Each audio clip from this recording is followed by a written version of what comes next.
This right here is what has doctors and pharmacists concerned. These signs have been seen all over other cities across the country, and we're now seeing them here in Knoxville. People are offering to buy or sell unused diabetic testing strips. So we wanted to know, is it safe? Is it legal? And is the money that you potentially save really worth compromising your health? Gina Inkelbarger starts her morning like most of us.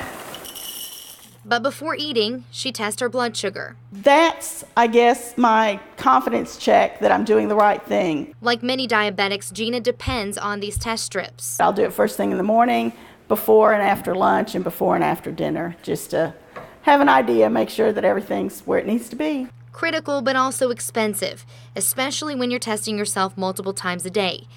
Gina saves money through a mail order prescription from her doctor, but it's where other people are turning to save that has many worried. So this is the typical packaging these strips would come in? Yes. Pharmacist Ashley Hawkins tells us depending on your insurance, some people could spend upwards of $300 a month on the test strips.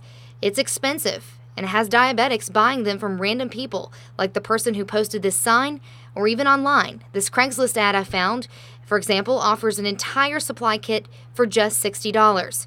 A huge savings, but Hawkins says that savings does come at a high risk. Or you may not get an accurate reading, which could potentially be life-threatening if you're not getting the right readings. It's also important to pay attention to the packaging. So if the seal isn't there, if it's broken, or the date has passed, you don't want to use it. Correct. I also called the FDA. A spokesperson there says that patients should only buy these supplies from a doctor or pharmacy.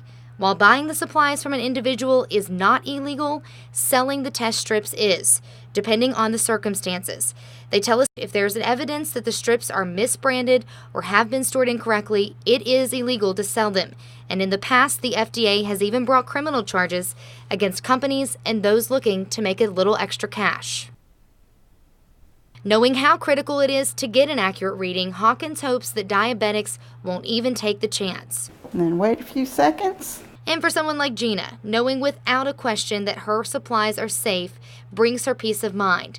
It's not just a simple prick of her finger, it's more of a lifeline. And it's very important for me, in order to keep my blood sugar under control, to know what my numbers are and to be able to know that at any point in time. And I would not feel comfortable that I was getting possibly the correct reading if I was picking them up who knows where. I did make a call to the number you see here on the sign, but the person who answered did not want to talk with us. He simply said he was buying diabetic supplies and that he was not a diabetic, and then hung up. We do have, however, some great resources in our community if you do need help. In fact, the American Diabetes Association has some resources. They have a local chapter that can point you in the right direction, and we have that information for you guys on this story here on Local8Now.com.